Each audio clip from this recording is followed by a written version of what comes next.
अस्सलामुअलैकुम काश्तकार भाइयों, मैं डॉक्टर मोहम्मद तारीश चौधरी ज़राती लड़का एक दफ़ा फिर आपकी खिदमत में हाजिर हूँ। काश्तकार भाइयों, आज की वीडियो में हम बागात के अंदर जो शाख तराशी की जाती है उस हवाले से बात करेंगे कि शाख तराशी किन किन हालतों में की जाती है, शाख तराशी क्यों की जाती है और किन किन हालतों पे शाख तराशी करके हम ज़्यादा से ज़्यादा पैदावार ले सकते हैं। पौधे की सेहत अच्छी पैदावार की ज़ामन होती है और शाख तराशी का अमल अच्छे से करके हम ये पैदावार ले सकते हैं। ऐसे हजरात जिन लोगों ने मेरा चैनल अभी तक सब्सक्राइब नहीं किया, चैनल को ज़रूर सब्सक्राइब करें, बेल के बटन को दबाएं ताकि आने वाली मज़ीद वीडियोस आप तक बार वक्त पहुंचती रहें। वीडियो को एंड तक देखिएगा, बहुत फ़ायदा होने वाला है आपको। काश्तकार भाइयों, जितने भी तरशावा फल होते हैं जैसे किन्नू, माल्टा, संतरा, फ्रूटर, मौसम्बी, इनके अंदर शाख तराशी बहुत ज़रूरी होती है। शाख तराशी का मतलब है कि जितनी भी गैर ज़रूरी शाखें हैं वो काट दी जाएं। इससे क्या होता है कि एक तो पौधे आपस के अंदर लगते नहीं हैं, जिसकी वजह से उनको प्रॉपर हवा मिलती है, फल ज़्यादा लगता है। उसके अलावा इनके ऊपर बीमारियों का हमला भी कम होता है और शाखें भी मजबूत निकलती हैं और उसके अलावा पौधा साल साल जो है वो सरसब्ज रहता है। काश्तकार भाइयों, इतने ज़्यादा फायदे शाख तराशी से होते हैं और पौधे की साख्त भी बरकरार रहती है। काश्तकार भाइयों, अब कौन सी ऐसी पौधे की 3 हालतें हैं जब आप शाख तराशी कर सकते हैं? काश्तकार भाइयों, तो सुन लें। नंबर 1, जब आप अपने बाग के अंदर नया दरख्त लगाते हैं तब उसकी ऊपर वाली शाख जो है वो काट दी जाती है ताकि उसकी जड़ें मजबूत हों। काश्तकार भाइयों, ये अमल बहुत ज़रूरी है। आप उसका 1/3 हिस्सा ऊपर से काट दें। जब नर्सरी से हम पौधा लाते हैं तो उसकी जड़ें खासी कमज़ोर होती हैं, तो जड़ें और पौधों का तनासब बरकरार रखने के लिए हम ऊपर से 1/3 उसको काट देते हैं। ये होगी नंबर 1 शाख तराशी। काश्तकार भाइयों, अब है दूसरी काट छांट। दूसरी काट छांट आपने पौधे के फल लाने से पहले करनी होती है।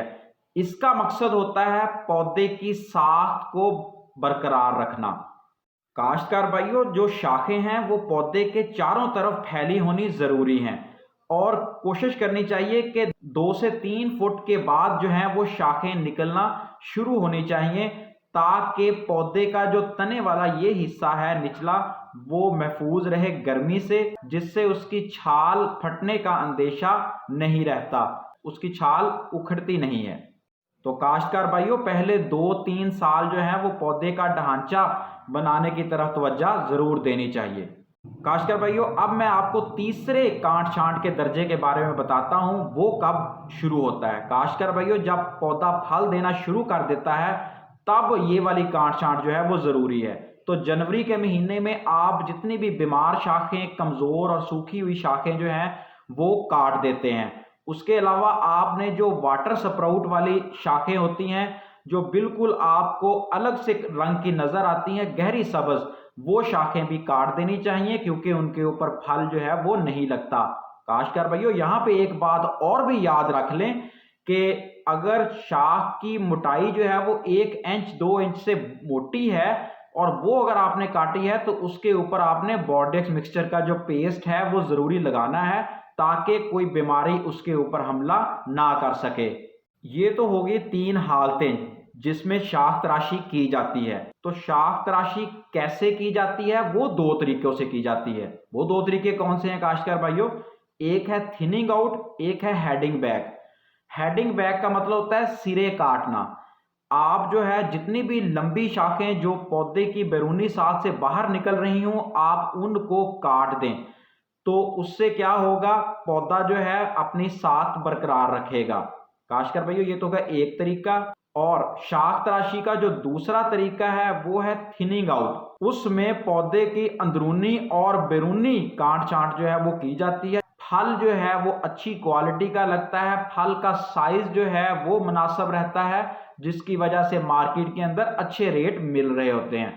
काश्तकार भाइयों, ये था साइंसदानों का रिकमेंड किया हुआ शाख तराशी का तरीका और किन किन हालतों में करना है।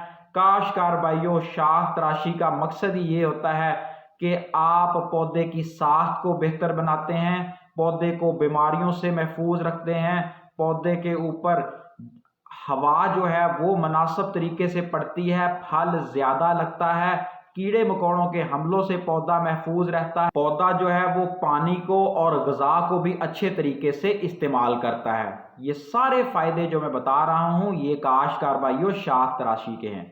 तो अच्छी शाख तराशी बेहतरीन पैदावार की ज़ामन होती है।